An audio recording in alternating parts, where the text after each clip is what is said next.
हर हर महादेव भक्तों, आपको बता दें, सावन महीने का जितना बेसब्री से इंतजार सभी शिव भक्तों को होता है, तो वह दिन आने में अब कुछ ही समय बचा है। तो आज हम इस वीडियो में सावन सोमवार और सावन महीने से पहले हमें कौन सी चीज है खरीद लेना है, वह सब जानेंगे। तो आप वीडियो के अंत तक बने रहिए और वीडियो को पूरा देखिए। सबसे पहले भक्तों आपको बता दूं, सावन का पवित्र महीना कब से शुरू हो रहा है।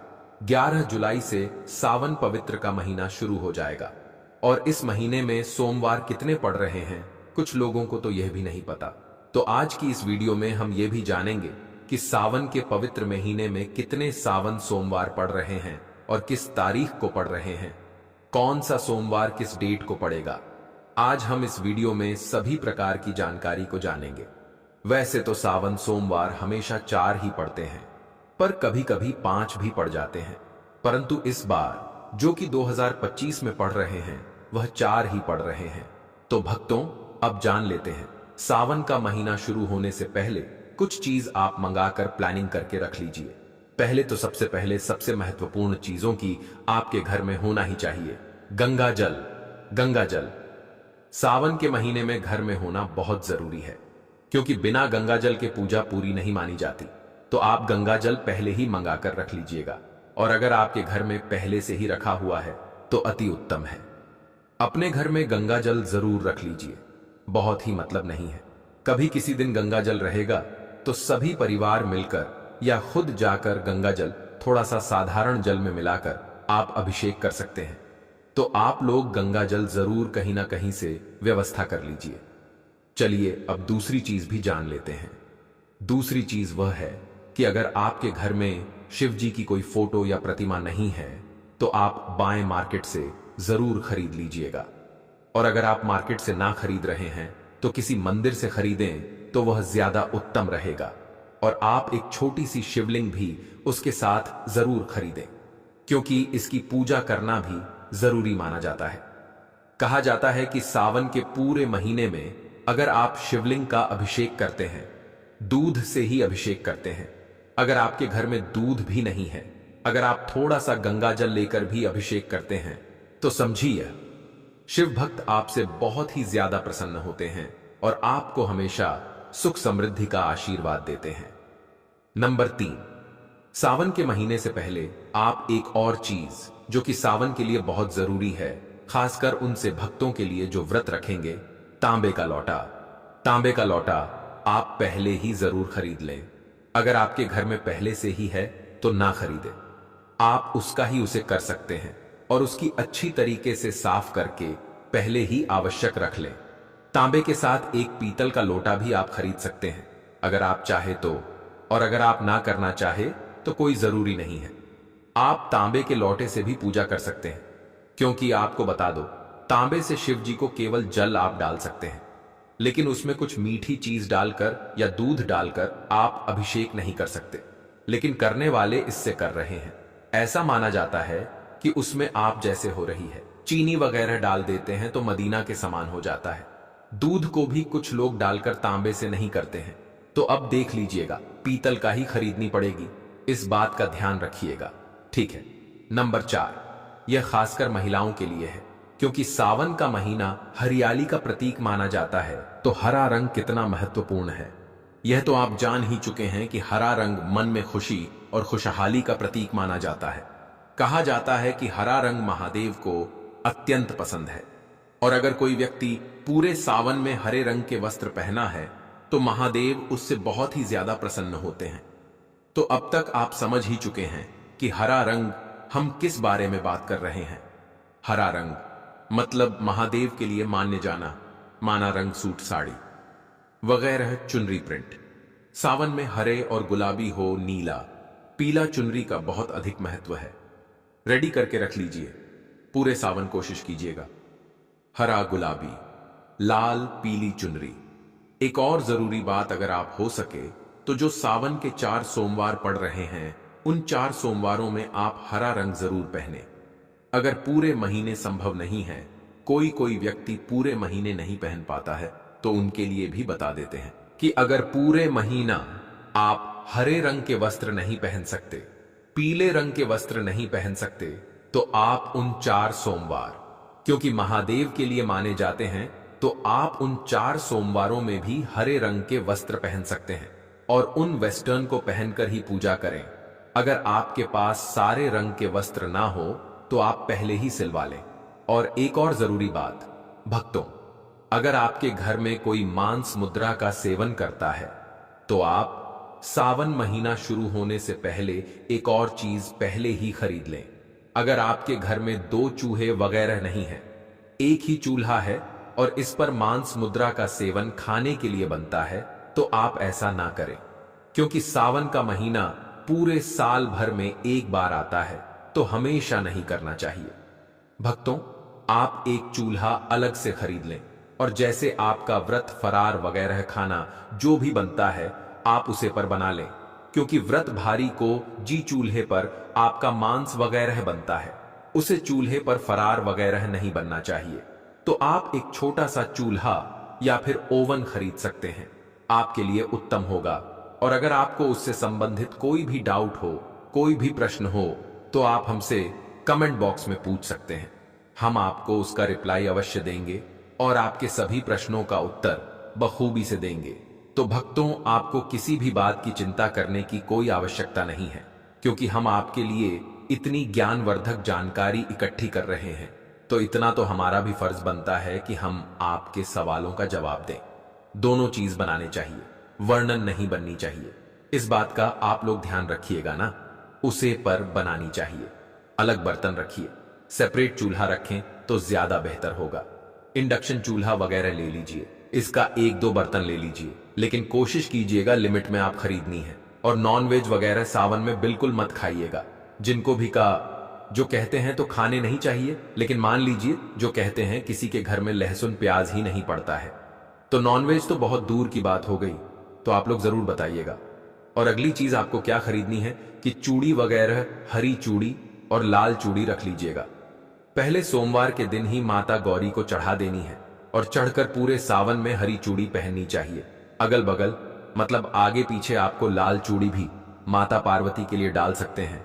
और हर तो शिव जी को हमारे पसंद है, भोले बाबा, यह भोले बाबा को तो हरी और लाल चूड़ी आपको जहां कहीं भी जाते हैं, अगर कांच की चूड़ियां दिख जाती हैं तोहरा खरीद कर जरूर रख लीजिएगा। पहले का रखें और माता को चढ़कर हमें खुद धारण करनी है। क्लियर हो गया। और एक और जरूरी बात, महिलाओं के लिए, आप जब भी सावन सोमवार का व्रत करें और उसे दिन पूजन करें तो आप 16 श्रृंगार करके ही पूजन करें, क्योंकि इससे पति की उन्नति और तरक्की होती है। महिला अगर सावन सोमवार के दौरान पूरा 16 श्रृंगार का श्रृंगार करके पूजन करती है तो महादेव उनसे बहुत ही ज्यादा प्रसन्न होते हैं। और आप सावन सोमवार में जो 4 सोमवार पड़ रहे हैं, उनमें से किसी एक सोमवार के दिन आपको माता पार्वती को पूरा श्रृंगार का सामान जरूर चढ़ाना है। और उसमें सबसे जो इंपॉर्टेंट चीज है वह है सिंदूर। सिंदूर आप माता रानी को जरूर चढ़ाएं, क्योंकि इससे माता रानी आपकी सुहाग की रक्षा करेगी और हमेशा आपके सुहाग के ऊपर अपनी कृपा वर्षा आएगी। सावन से पहले भगवान शिव के शिव जी के लिए आप लोग चंदन वगैरह या रोली भगवान के लिए जरूर खरीद लें। लाल चंदन भी ले सकते हैं, पूजा के दुकान पर आपको सभी प्रकार की चीज मिल जाएगी। सावन की पूजा से संबंधित जीजा भी हम आपको बता देते हैं कि आपको कौन कौन सी चीज है सावन के महीने में पूजा करने के लिए जरूरी होती है। चलिए वह छोटी छोटी चीज भी जान लेते हैं, क्योंकि हम कई बार भूल जाते हैं कि हमें क्या खरीदना है, क्या नहीं खरीदना है। कंफ्यूजन बनी रहती है। अगर हम पहले ही ऐसा खरीद कर रख लेते हैं तो हमें पूजा करने में कोई भी बाधा नहीं आती और पूजा बिल्कुल आसान तरीके से सफल हो जाती है। कुछ चीज होती हैं जो आपको पहले ही खरीद कर रखना होती है। वक्त तो कुछ चीज होती है जो आपको हाल ही खरीदना होती है। जैसे कि दूध दही है तो वह आपको उसी दिन खरीदना होता है, पर हम आपको वह चीज बता देते हैं जो आपको पहले ही खरीदना है। जय किसकी शहद। शहद भक्तों आपको पहले ही खरीद कर रख लेना है, क्योंकि शहद भगवान शिव के लिए अति उत्तम माना जाता है। उनकी पूजा के दौरान शहद का प्रयोग जरूर किया जाता है। और शक्कर भी आपको पहले ही खरीद लेना है। उसके बाद चावल चावल आपको पहले ही खरीदना है, और उसके बाद आपको दीपक, मिट्टी का जो दीपक होता है वह पहले से ही खरीद कर रख लेने हैं। और एक और जरूरी चीज जानू, जो सफेद कलर का कलवा होता है उसे जानुओं के नाम से भी कहा जाता है, जो कि सिर्फ के वस्त्र के रूप में उन पर चढ़ाया जाता है। भक्तों, जैसा कि हमने आपको वीडियो के शुरुआत में बताया था कि 2025 में सावन सोमवार कितने पड़ रहे हैं और कितनी तारीख को पड़ रहे हैं, तो चलिए अब वह भी जान लेते हैं कि सावन सोमवार कितने पड़ रहे हैं और किस तारीख को पड़ रहे हैं। तो यह तो हम आपको वीडियो में पहले ही बता चुके हैं कि 11 जुलाई से सावन का जो महीना है वह शुरुआत हो रहा है, यानी कि प्रारंभ हो रहा है। उसे दिन शुक्रवार पड़ रहा है और सावन जो महीने की समाप्ति है वह 9 अगस्त 2025 शनिवार के दिन ही हो रही है। यहां पर सावन सोमवार के जो व्रत है वह कर पड़ रहे हैं, और श्रावण सोमवार व्रत की जो तारीख के हैं वह इस प्रकार है। सबसे पहले जो सावन सोमवार है वह 14 के आचार्य 1 जुलाई 2025 के दिन सोमवार को, और सावन का दूसरा सोमवार व्रत 21 जुलाई 2025 के दिन सोमवार को पड़ेगा।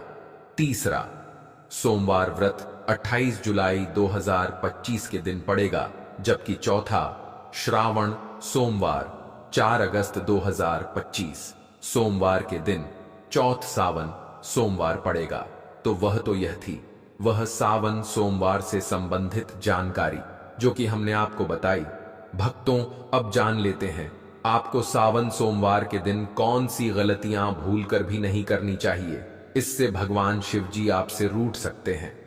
भक्तों, सावन सोमवार के दिन गलती से भी ऐसे व्रत कभी मत रखना, और ना ही सावन सोमवार के दिन ये 5 गलती करना, नहीं तो पूरी जिंदगी बर्बाद रहोगे। भगवान भोलेनाथ हमेशा हमेशा के लिए रूठ सकते हैं। ये गलती नजरअंदाज बिल्कुल भी ना करें। दोस्तों, सावन सोमवार के दिन आप यह गलतियां भूल कर भी मत करना। सावन सोमवार के दिन खास तौर से व्रत रखते समय इस बात का ज्ञान आपको होना चाहिए। सावन सोमवार के दिन यह 5 गलती करना आपको भारी पड़ सकता है। इस दिन भगवान भोलेनाथ जी और माता पार्वती जी की पूजा आप लोग पूरे दिन में कभी भी कर सकते हैं, लेकिन भक्तों, शुभ काल के दौरान पूजा करना अधिक फलदायी माना जाता है। तो ऐसे में हम यह जानते हैं कि सावन सोमवार पर क्या गलतियां नहीं करना चाहिए जिससे भगवान भोलेनाथ जी क्रोधित ना हो। तो चलिए जानते हैं। भक्तों, सावन सोमवार के दिन क्या करें। सावन सोमवार के दिन व्रत करें और सुबह जल्दी उठे, स्नान करें और साफ सुथरे कपड़े पहने और भगवान शिव जी के मंदिर जाकर शिवलिंग का जलाभिषेक करें। बेलपत्र, फूल, धूप, दीप आदि चढ़ाएं और भगवान शिव जी का ध्यान करें। ओम नमः शिवाय का जाप अवश्य करें। भक्तों, सावन सोमवार के दिन भोजन ग्रहण करने के बारे में एक सामान्य प्रथा है। यदि आप उपवास कर रहे हैं तो आपको पूरे दिन कुछ भी नहीं खाना चाहिए और अगले दिन सूर्योदय के बाद व्रत खोलना चाहिए। यदि आप उपवास नहीं कर रहे हैं तो आपको सात्विक भोजन करना चाहिए। भक्तों, वीडियो आगे शुरू करें। सबसे पहले भगवान भोलेनाथ जी के सच्चे भक्त दुओति वास्तु शास्त्र चैनल की इस वीडियो को एक लाइक अवश्य कर दें और कमेंट बॉक्स में जय भोलेनाथ अवश्य लिख दें, जिससे कि भगवान भोलेनाथ जी का आशीर्वाद आपको सीधे प्राप्त हो सके। दोस्तों, सच्चे दिल से इस नियम को मानने वाला व्यक्ति भगवान शिव जी को बहुत ही प्रिय होता है। भक्तों, अब बात करते हैं सावन सोमवार के दिन के अवसर पर आपको क्या गलती नहीं करना चाहिए जिससे भगवान भोलेनाथ क्रोधित ना हो।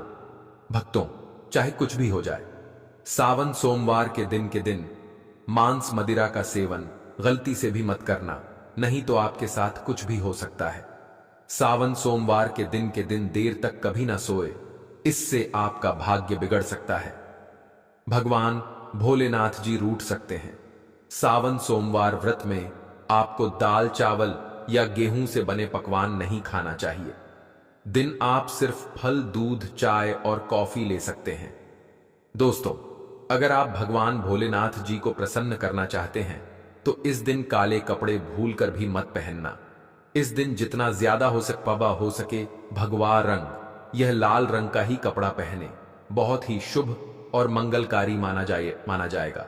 इस दिन गलती से भी पति पत्नी शारीरिक संबंध भूलकर भी ना बनाए, अन्यथा भगवान भोलेनाथ के क्रोध का सामना आपको करना पड़ेगा। इस दिन जितना ज्यादा हो सके दान पूर्ण करें। भगवान भोलेनाथ को अगर खुश करना है तो यह बातें गांठ बांध ले। दोस्तों, यह पाप कभी मत करना। सावन सोमवार के दिन के इस पावन अवसर पर शिवलिंग पर भूलकर भी यह चीजें मत चढ़ाना, नहीं तो जिंदगी भर आपको किसी बड़ी परेशानी का आपको सामना करना पड़ सकता है। आपका व्रत टूट भी सकता है। भगवान भोलेनाथ जी अत्यंत क्रोधित हो सकते हैं, जान लीजिए, नहीं तो आपके व्रत रखने का कोई भी फायदा नहीं। तो चलिए जानते हैं दोस्तों। नंबर 1, तुलसी। पौराणिक कथाओं के मुताबिक तुलसी को माता लक्ष्मी जी का स्वरूप माना जाता है। माता लक्ष्मी जी भगवान विष्णु जी की अर्धधांगिनी है। भगवान विष्णु जी शालिग्राम की पूजा में ही तुलसी का प्रयोग किया जाता है। ऐसे में शिवलिंग पर तुलसी का प्रयोग वर्जित है। यह आपको पाप का भागीदार बना सकता है। ऐसा अनर्थ कभी मत करना दोस्तों। नंबर 2, सिंदूर। सिंदूर एक प्रकार से श्रृंगार की वस्तु है जो सभी देवियों को चढ़ाया जाता है, परंतु भगवान भोलेनाथ जी बैरागी हैं और वह महाकाल है, इसीलिए उन्हें सिंदूर नहीं चढ़ाया जाता है। ऐसा पाप आप कभी मत करना दोस्तों। नंबर 3, सावन सोमवार के पावन अवसर पर जितना ज्यादा हो सके आपको भगवा रंग पहनना चाहिए। भगवान भोलेनाथ अति प्रसन्न होते हैं। इस दिन काले कपड़े पहनने से बचना चाहिए और मंदिर में काले वस्त्र पहनकर कभी प्रवेश ना करें। दोस्तों, नंबर 4, हल्दी। सभी देवी देवताओं की पूजा में हल्दी का उपयोग किया जाता है, लेकिन कुछ का मानना है कि विनाश के देवता भगवान भोलेनाथ जी को अर्पित नहीं करना चाहिए, क्योंकि हल्दी सौभाग्य का प्रतीक है। दोस्तों, नंबर 5, केतकी के फूल। पौराणिक कथाओं के मुताबिक केतकी के फूल भी शिवलिंग पर नहीं चढ़ाना चाहिए, क्योंकि एक बार केतकी के फूल भगवान ब्रह्मा के झूठ में साथ दिया था। यह बात जानकर भगवान भोलेनाथ जी ने क्रोध में आकर केतकी के फूल को श्राप दे दिया। दोस्तों, नंबर 6, नारियल पानी। एक पौराणिक मान्यताओं के अनुसार ऐसा कहा जाता है कि शिवलिंग पर नारियल पानी नहीं चढ़ाना चाहिए, क्योंकि यह शुभ नहीं माना जाता। दोस्तों, नंबर 7, शंख जल। भगवान भोलेनाथ जी ने शंख चूर्ण नाम के असुर का वध किया था। शंख को उसी असुर का प्रतीक माना जाता है जो भगवान विष्णु जी का भक्त था, इसीलिए विष्णु भगवान जी की पूजा शंख से होती है, शिव जी की नहीं। दोस्तों, नंबर 8, तिल। यह भगवान विष्णु जी के मैल से उत्पन्न हुआ था माना जाता है, इसीलिए इसे भगवान भोलेनाथ जी को नहीं अर्पित किया जाना चाहिए। दोस्तों, नंबर 9, टूटे हुए चावल। भगवान भोलेनाथ जी को अक्षत यानी साबुत चावल अर्पित किए जाने के बारे में शास्त्रों में लिखा है। टूटा हुआ चावल अपूर्ण और अशुद्ध होता है, इसीलिए यह भगवान भोलेनाथ जी को नहीं चढ़ता। आप ऐसा अनर्थ नहीं करना। चावल चढ़ाने से पहले ध्यान से देख ले, कहीं चावल टूटा हुआ ना हो। खास तौर से सावन सोमवार पर यह चीजें भगवान भोलेनाथ जी को चढ़ाने से भी व्यक्ति का भाग्य चमक उठता है। भगवान भोलेनाथ जी होते हैं अति प्रसन्न। तो चलिए जानते हैं दोस्तों। नंबर 11, गंगा जल। भगवान विष्णु जी के चरणों से निकली और भगवान भोलेनाथ जी की जटा से धरती पर उतरी है, इसीलिए सभी नदियों में गंगा परम पवित्र गंगा जल से भगवान भोलेनाथ जी का अभिषेक करने से मानसिक शांति और सुख की प्राप्ति होती है। दोस्तों, नंबर 12, गन्ने का रस और का प्रतीक माना जाता है। शास्त्रों में इसे बहुत ही पवित्र माना गया है। प्रेम के देवता कामदेव का धनुष गन्ने से बना है। देव प्रबोधिनी एकादशी के दिन गन्ने का घर बनाकर भगवान विष्णु जी की देवी तुलसी की पूजा की जाती है दोस्तों। नंबर 13, 3 पत्तों वाला बेलपत्र। 3 पत्तों वाला बेलपत्र जो कटा फटा नहीं हो, ऐसा भगवान भोलेनाथ को चढ़ाएं। 3 पत्तों वाला बेलपत्र त्रिदेव ब्रह्मा विष्णु महेश का प्रतीक माना जाता है। सावन सोमवार के दिन के अवसर पर बेलपत्र अर्पित करने से शिवलोक की प्राप्ति होती है, ऐसा पुराणों में बताया गया है। दोस्तों, नंबर 14, धतूरे का फूल। धतूरे के फल के समान धतूरे का फूल भी भगवान भोलेनाथ को प्रिय है। इसका कारण यह है कि यह सफेद होता है और औषधीय कारणों से गुणकारी होता है। मानसिक शांति के लिए धतूरे के पुष्प को शिवलिंग पर अर्पित करें। दोस्तों, नंबर 15, चांदी के नाग नागिन के झोड़े। कि ग्रहों के अशुभ प्रभाव के कारण घर में सुख शांति की कमी और आर्थिक परेशानियों को दूर करने के लिए सावन सोमवार के दिन के अवसर पर भगवान भोलेनाथ जी को नाग नागिन के जोड़े समर्पित करें। इससे काल सर्प और नाग दोष समाप्त होता है। दोस्तों, नंबर 16, धतूरा भांग की तरह। धतूरा भी एक जड़ी बूटी है। भगवान भोलेनाथ के सिर पर छड़े विष के प्रभाव को दूर करने के लिए धतूरे का प्रयोग भी किया गया था। इसीलिए भगवान भोलेनाथ जी को धतूरा भी प्रिय है। सावन सोमवार के अवसर पर शिवलिंग पर धतूरा अर्पित करें। इससे शत्रुओं का भय दूर होता है, साथ ही धन संबंधी मामलों में उन्नति होती है। दोस्तों, नंबर 17, भांग। भगवान भोलेनाथ जी ने हलाहल विषपान किया। इस बीज के उपचार के लिए कई तरह की जड़ी बूटियों का प्रयोग देवताओं ने भी एक है। इसीलिए भगवान भोलेनाथ जी को अत्यंत प्रिय है और सावन सोमवार के अवसर पर भांग के पत्ते को पीसकर दूध या जल में घोलकर भगवान भोलेनाथ जी का अभिषेक करें तो रोगों से मुक्ति मिलती है। दोस्तों, अब बात करते हैं कि आपको सावन सोमवार के दिन व्रत में क्या खाना है। देखिए भक्तों, भगवान भोलेनाथ भोले भंडारी हैं। वे एक लोटा जल से भी प्रसन्न हो जाते हैं, मात्र एक बेलपत्र से भी अति प्रसन्न हो जाते हैं। लेकिन भगवान भोले